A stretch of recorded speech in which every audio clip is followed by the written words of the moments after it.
Alors donc le fil rouge de l'émission, c'est la question de la reconnaissance, de la protection en tout cas. Et si on parle un peu concernant l'accompagnement des publics handicapés, on juge souvent le résultat d'un travail social à la mesure d'une bonne intégration à l'environnement. Et on attend souvent des personnes qu'elles s'adaptent davantage, exerçant à leur égard une attente souvent forte de ce point de vue.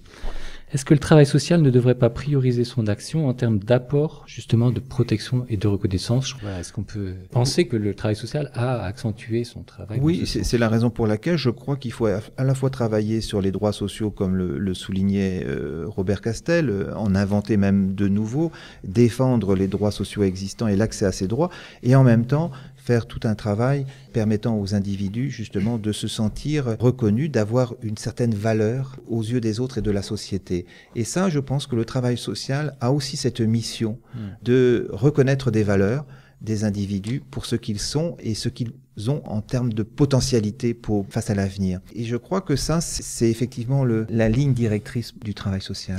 Peut-être que la complexité pour les travailleurs sociaux, c'est de trouver les débouchés où vont s'exprimer les capacités des gens et les valeurs des gens. Et là, les travailleurs sociaux sont pas forcément acteurs des décisions.